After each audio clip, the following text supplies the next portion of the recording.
Here are some common opposite terms in English. Strong versus weak, soft versus hard, big versus small, and wet versus dry. Sally sold seashells by the seashore. Do you know this common American English tongue twister?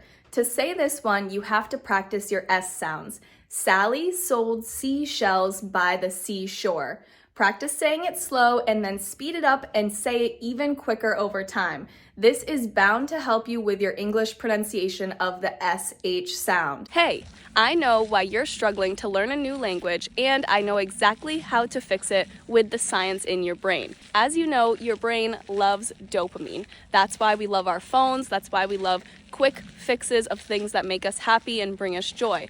But how can we transfer this to studying? So what I want you to do is set a timer for 20 minutes. You study for 20 minutes. Your phone is on Do Not Disturb because typically you're maybe playing Duolingo and you're on the app and then you get a text and then you click the text. So I want you to set a 20-minute timer. Put your phone on Do Not Disturb. Do not answer anyone else. Just pure focus for 20 minutes. It's not that long. If you can't do that, do 10. Then give yourself a 5-minute break and do it again. Do this for about 1 hour a day, and I guarantee learning a language will become so much easier for you. Let me explain the difference to you between the TH sound and the F sound at the ends of words. For example, we have the word math, but we also have the word fluff. Math, fluff. So how do we make the difference between these two sounds that are very similar, TH and F? So the TH sound is like this. Your tongue goes between your teeth with a little air going through above your tongue and below. Your lips do not touch together. Math, math. The F sound is a little bit different, as in fluff, fluff. We use our lower lip to touch the bottom of our top row of teeth and push air through. Fluff. Do you know what the word lazy means? That is lazy. What? Lazy is when someone does not want to do anything. They don't put any effort forward. For example, he's lying in bed, it's the middle of the day, he's being lazy. The book is above my hand. The book is below my hand. The book is next to my hand. You can also say the book is to the side of my hand. White collar versus blue collar. Do you know the difference? White collar is a term used to describe people that work high-paying jobs, like a lawyer or an accountant. Blue collar is used to describe people who work jobs that use their hands, like miners or construction workers. Typically, white-collar jobs make more money and blue-collar ones do not, but sometimes it can be the other way around when a trade, aka a blue-collar job, is more specific. Let me know in the comments below if you work a white-collar job or a blue-collar job. So I'm out for a run and I just started thinking, when I was in Europe, I noticed the road signs looked so much different. Here are 5 common road signs you might see here in the US when driving around. All right, and we're off. Road sign number 1, a school bus stop. With a picture of a kid and the word school, you can almost guarantee it means you should really slow down. Now, we're off to our second sign, a stop sign. You must bring your car to a complete stop before driving off again. Stop signs are always red.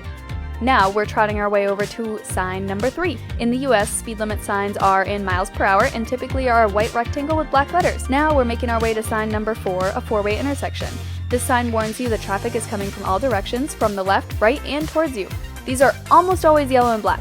On to our final sign, a sharp curve sign. This means there really is a sharp corner and you need to slow down now so you don't go speeding off into the road. That's it, and thanks for joining me on my 10-mile sign tour and run. Sledding. This is a very common thing that we do all over the world when it snows. As you can see behind me, Diogo is sledding. He's going really fast down the hill, full speed, on a sled. 3 maneiras de falar a palavra de nada em inglês. A palavra de nada em inglês é you're welcome, mas muita gente não usa essa palavra. Normalmente eles usam my pleasure, or no problem, e também it's okay. E usando essas 3 palavras, você vai variar mais o seu vocabulário, parecendo ainda mais com o falante nativo. Word of the day, sleepover. This is when a bunch of people who are typically your friends hang out all night and you fall asleep. typically on the floor or on the couch. Sometimes you have different friends over and different groups of friends. Another word for sleepover is slumber party. The 3 items that you use to get food into your mouth is called silverware. First, we have a fork. You stab and you eat. Then you have a spoon, usually for soup or for ice cream. And then you have knives, which are for cutting. Some are sharp, some are not. These are called butter knives, but we also have steak knives. And those are the 3 utensils. Acting like an animal. Do you know what this common American phrase means? It does not mean an animal, like the goat here. It means someone who is acting beast-like or crazy. You can say, he's a complete animal on the football field, or he acts like an animal when he drinks too much. Slip versus trip. Do you know the difference? This is slip.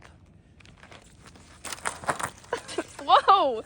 A slip is when a surface is really slick and you lose traction. Most of the time, this can result in falling.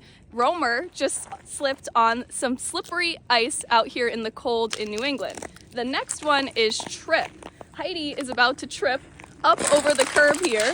Whoa! A trip is when your foot catches on something and then most of the time you fall over. A trip is slightly different than a slip, so don't get them confused. Tire versus tired.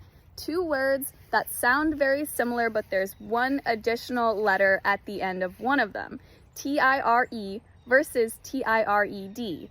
Tire is this right here. It's typically on some sort of vehicle, a car, a truck, and it goes around the wheel to let it turn and let you drive somewhere.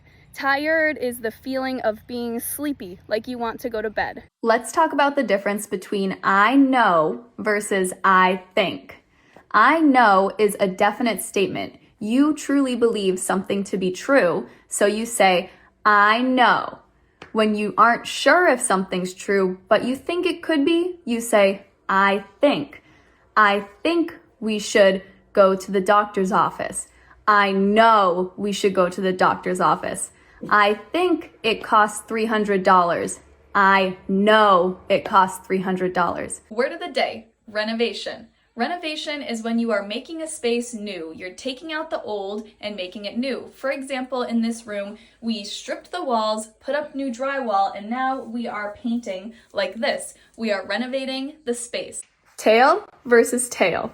The first one is normally a story that's told around a campfire. It's normally not true, but it can be true with different parts that are exaggerated to make the story more interesting.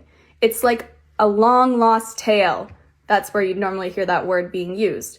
The other version of tale is one that is in regards to animals. It's normally located on their back, it's really long, and it's a body part.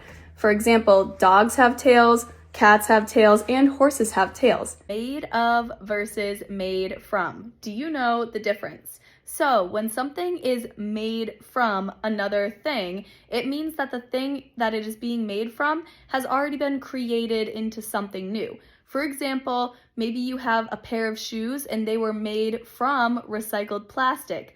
Made of is when something is created from a raw material, like a tree. For example, paper is made out of wood from a tree. This is another way we move snow. That is a snowblower down there. Let me zoom in for you. So, down there is a snowblower. That is what we use. It is a machine that we use to move the snow off of a driveway or a paved surface. Strip versus strip. Do you know the difference? First, Heidi is going to show us what stripping is. Stripping is when you take off your clothes, like this. That's stripping. Now, Romer is running on a strip of land. This is a straight area that usually is a cut through of something. So it could be a strip of trail, as this is, or it could be a strip of cloth, or it could be a strip of grass. At the end versus in the end. You know that these two things are different, but you're not sure how to use them. Let me explain it to you. So, at the end refers to a specific time or location. So, at the end of the street, turn right. Or at the end of the day, let's go to dinner. In the end is an idiom. So, in the end of it all, things will turn out fine. Or in the end of our time together, we are finally going to be happy. So in the end is an idiom, at the end is specific for time or location. Very, very similar in wording, but they do mean two different things, so it's important to note the difference.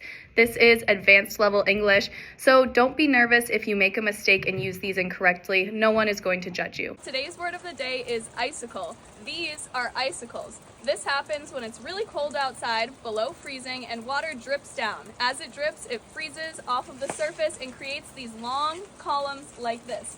All of these are icicles. Plum assignment. Have you ever heard this common American phrase? A plum assignment means a job that everyone wants to have or a job that's very desirable. For example, you could be going for a promotion at your job and you could be saying, I want the plum assignment.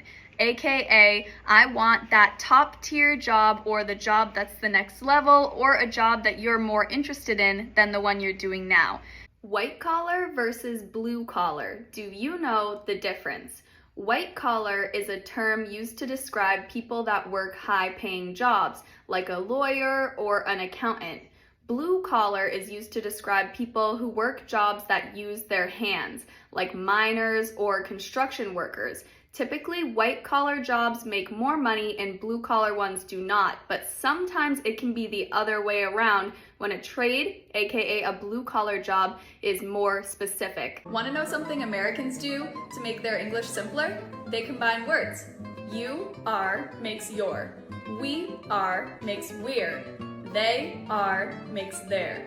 By doing this, it makes English so much easier to speak and it goes so much quicker. So anytime you hear something with an apostrophe RE, that's what they're doing. A vision board. Do you know what this common American activity is?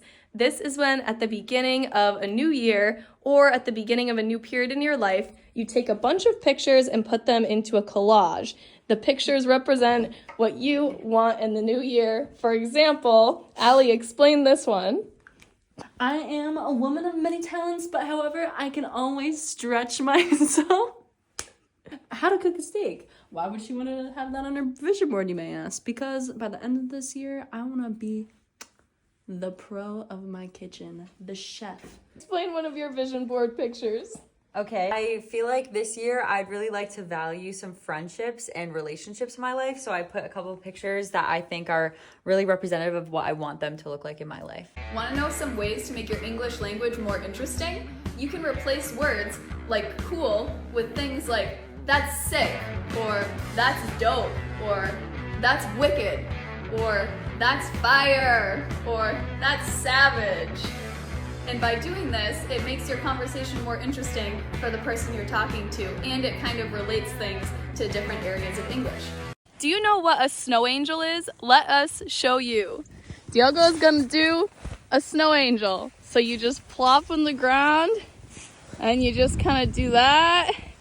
And now, when you get up, you have an angel right there. Do you know the difference between sunglasses and glasses? Let me explain it to you. Glasses are prescription most of the time. They require you to have specific lenses and they help your vision when you already don't have good vision. These are sunglasses. You wear them out in the sun when it's bright outside. That's the main difference between sunglasses and regular glasses. Popular demand. Do you know what this means?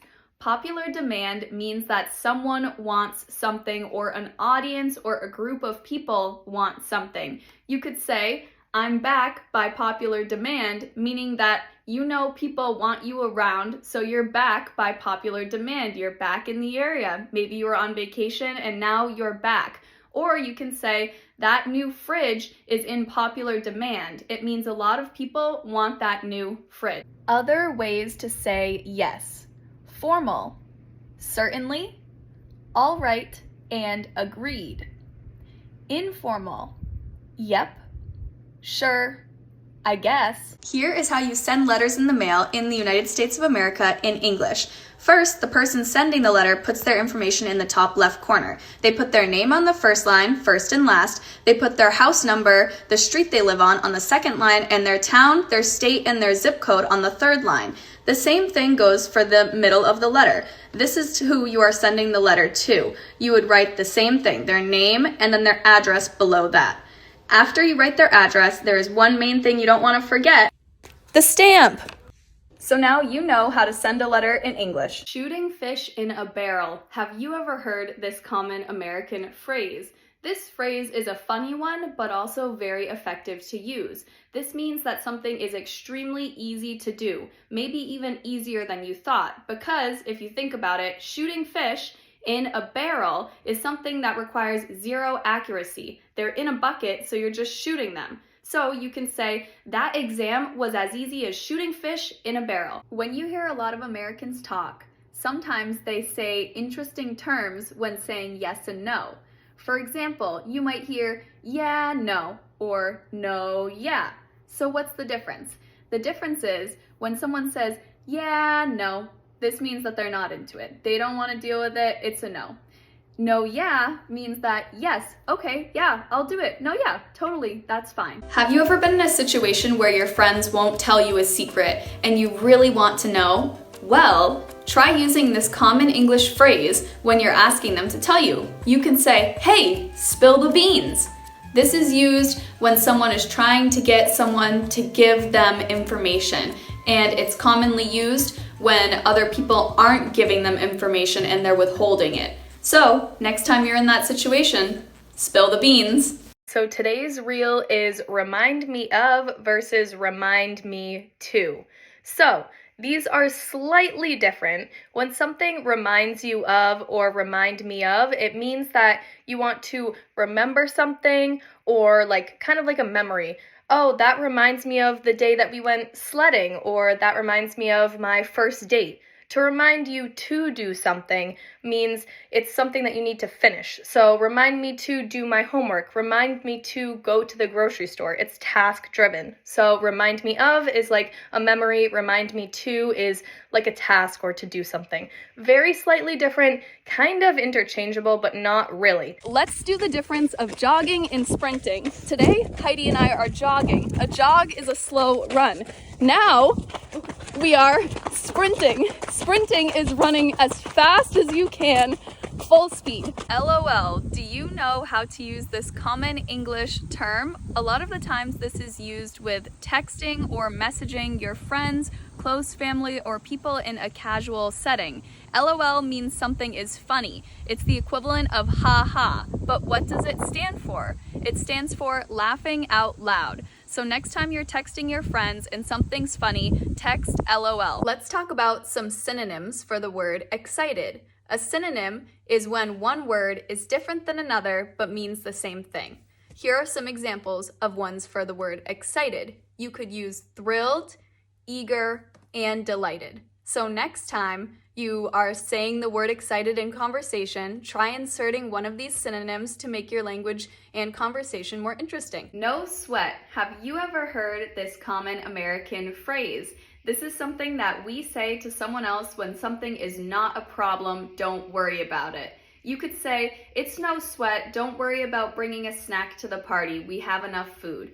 Don't sweat it is another way to say don't worry about it. Gen Z slang, part 3. Do you know what the word mid means? This means something that's mediocre or just in the middle. A lot of young teenagers or young adults will say this in regards to parties, situations, foods, anything. You can use it for anything. Let me give you an example. Man, that birthday party that we went to last night was mid. It wasn't that great, but it wasn't bad. It was just kind of mid. Or that taco I had, mid. Do you know what a jar is?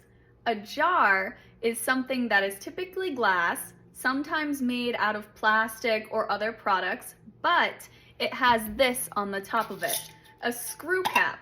The cap comes off. It normally has a wide mouth, meaning that you can put things in it or take things out of it pretty easily. Here are 2 other examples of jars.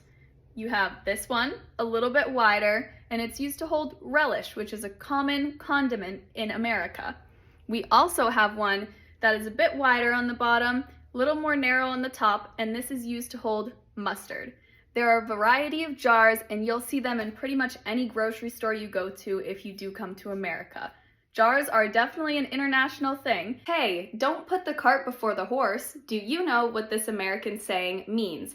This is something that we can say to someone when they are doing something before they're even supposed to be doing it. For example, you're going to think about going to a wedding. You haven't even gotten invited to the wedding yet. You already have your dress picked out, you know who you're going to go with, and who your date is going to be. That is putting the cart before the horse. You can say to someone, hey, don't get ready for that yet. Don't put the cart before the horse. Do you know what a sand dollar is? These are sand dollars. Sand dollars are flat crustaceans that live in the ocean. They are a form of sea urchins, and then sometimes we can pick them up, dry them out, and bring them home. These ones are from Brazil, and they are large and beautiful. Wonder. This word is very commonly used in the English language, so let's learn about it. To wonder is to think about something in a way that you're curious. You want to know about something.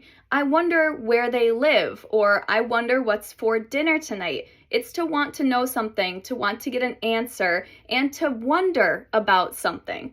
Wonderful is different. Wonderful means something that is amazing. It brings you joy. It's great. The TV show I'm watching is wonderful. That's the difference between wonder and wonderful. Today's word of the day is shovel. Shovel is both a noun and a verb. First, a shovel is the item that you use to move something like snow or sand or dirt. And then to shovel is the action of doing it, of moving the material that you're shoveling. Count to 10 with me in English. 0 means none.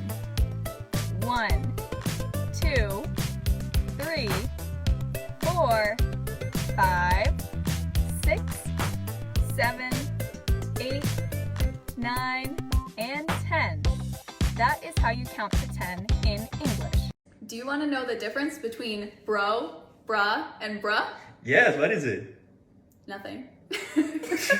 Parts of your face in depth. Lips, teeth, individual tooth, nose, nostril, eyebrow, eyelashes, eyeballs, eyelids, face, forehead, cheeks, ears, chin. Foxy is a word that you can use to describe someone who's beautiful or attractive. It's also a word you can use to describe someone who is sly or cunning and tries to get something they want. For example, a foxy woman is a beautiful woman, or someone who is acting foxy is someone who is acting in their best interest and not necessarily yours. Why are you so scared to speak English? Is it because you're afraid that you're going to fail? Are you scared of being misunderstood or making basic grammar mistakes and kind of looking dumb? Well, I'm here to tell you that you should not be afraid. You should embrace the change. I know it's really hard, and I know because I am learning another language too, and I get scared too, so I understand you. Here are 2 things that you can do to feel more comfortable. 1, watch YouTube videos and movies and listen to podcasts. This will make you feel more comfortable as if you're in the conversation. Maybe even try and respond to the people on screen or the people you're hearing. 2, go ahead and just do it. Stop letting your fear hold you back. If you make a mistake, it's okay. At least you tried. Speaking about fire, I'm going to show you 3 expressions that English speakers use during conversations. She made my ears burn.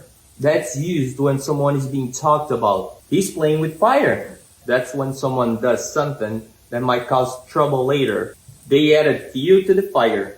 It's to make a situation worse by increasing anger or hostility. And these are 3 expressions used by English speakers. Instead of telling someone that something was easy, there are a few different sayings we use in English. You can say, that was a walk in the park, that was a breeze, or it was a piece of cake. Not the brightest bulb. Do you know what this common American phrase means? This is something that you can say to someone when they aren't acting the smartest, or maybe they just aren't the smartest. Maybe someone keeps getting 20s on their math tests and they really should be getting 80s, and they're studying hard and they're just not understanding. They're not the brightest bulb. Hi, how can I help you? Hey, how much is this mug here? It costs 20 bucks. 20 what? 20 bucks? 20 bucks like the mayo deer? No, bucks is just another way people may say dollars. It should be only used in casual settings. It should never be used in settings like business meetings or formal events. But it's okay to say here at a store. Oh, okay. Yeah, here's 20. Man, that's easy. Easy as pie, a walk in the park, and a piece of cake are 3 different ways that you can say something is easy. For example, you can say, that test was easy as pie, or that run was a walk in the park. You're so sweet. Do you know what sweet can mean? Sweet can mean something that tastes really sugary. For example, this lollipop, very sweet. But sweet can also be a descriptor of someone's personality. It means they're very kind and thoughtful. A lot of the times we'll describe children as being sweet, or someone who does something for you that's really nice. They're very sweet. It's thoughtful and kind. Winter clothes. Do you know what they are? First, we'll start with a hat. This goes on your head. Then we have gloves or mittens. Mittens are closed. Gloves have fingers. Then we have a jacket or a ski jacket. This one is a ski jacket because it's heavier. And then we have snow pants, which are thicker. And then we have winter boots. Twist versus turn. Do you know the difference? Let Heidi and Romer show you. First, they're going to twist and look at the sunrise. A twist is when your feet stay placed on the ground and you're only twisting the top part of your body. Next, they're going to turn and look at the sunrise, which is when their feet move and they turn around and look at the sunrise. Look how beautiful that is. Let's go over the parts of your hand. This is your hand. You have your fingers and your fingernails, which are these. On your hands, you have knuckles, and each finger has a name. This is your pinky finger. This is your ring finger. This is your index finger. This is your pointer finger. And this is your thumb. When you're doing a good job, some people give you a thumbs up. So that's what that comes from. Wow, look at Romer bushwhacking. Oh my gosh, do you know what bushwhacking is? Bushwhacking is when you are walking through the woods, through all of the trees, just as Romer just did. You're pushing them out of the way, moving all the bushes, and you are not on a set trail. Hey y'all, do you have a bathroom around here? I really need to pee. I don't know, lady. I'm just visiting. Maybe at the Dunkin' in the corner. But what exactly are you saying? In the South, we have a different accent than the North. We have a different dialect, as do many other areas in the United States. I'm from Texas, so my accent is Southern. What do you mean by y'all? So y'all means the same thing as you guys. Y'all stands for you all. Picture perfect. Have you ever heard this common English phrase? Picture perfect does not necessarily mean a picture itself, but it means something that you are looking at that looks amazing. It's beautiful and it looks like it would be picture perfect. For example, right now, this cat is lying here and she is picture perfect. She is adorable. It's something that I would take a picture of, so it's picture perfect. Trial by fire. Do you know what this common American phrase means? This means when you are going to be trying something under pressure. For example, I just arrived in Europe. I get to my car rental company and they say we don't have any automatic transmissions. You have to drive a manual or you don't get a car. I don't know how to drive a manual standard car. So they taught me, and in 20 minutes, I'm off on the road on my own. Trial by fire. If I fail, I'm just gonna have to learn to get over it and get through it. Otherwise, I'm gonna just have to call them and return the car, which I didn't do. Chicken. Do you know what this common word means? Of course, it means the bird, but when you call someone a chicken, it means that they are afraid to do something. They're scared. You could say, you're a chicken because you won't go on that roller coaster ride. Let's talk about books. A collection versus a novel. A novel is a book that contains 40,000 words at least 40,000 words. This is an example. It's quite a thick book. A collection is a book that contains multiple different stories. For example, this is the Bible. The Bible is considered a collection because it contains many different short and long stories. This is not considered a novel, it's considered a collection. So that's the difference between novel and collection.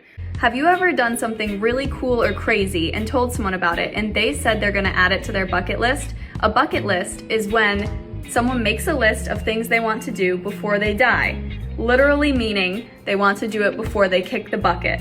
Kick the bucket is a literal term meaning someone died. So, next time you do something really cool and you want to tell someone to do it, you say, add it to your bucket list. Today's word of the day is eyebrow. Eyebrows are the areas of hair above your eyes. Today I'm at Ariana Copto Studio in Jaguaruna in Santa Catarina, Brazil. Come here if you ever need any microblading for your eyebrows. Sipping versus gulping. Do you know the difference? This is a sip. This is a gulp. The difference is simple. Sip is just a small little taste of any type of liquid. Gulping a drink is when you drink it really fast. Multiple swallows that are big. Sip versus gulp. Do you really think you're set for life? And what does set for life even mean? Set for life means that you've made enough money to be comfortable for the rest of your life. And you can live up to the lifestyle that you want. So maybe set for life for you might be to have $20 million by the time you're 30, so you can live on yachts and live a bit more luxurious. Or maybe for someone else, it's quite a bit less money, but they can still live comfortably and be very happy. Parts of your face: eyes, ears, mouth, lips, nose, eyebrows, and face. Sit, squat, kneel, stand. Do you know the difference? Let us show you. First, Romer is sitting. This is when your bottom is on the ground. Next, Heidi is squatting. This is when your bottom is off of the ground, but your full feet are on the ground still. Next, Romer is kneeling. This is when you are on your knees. And now Heidi is standing, which is when you're up on your feet.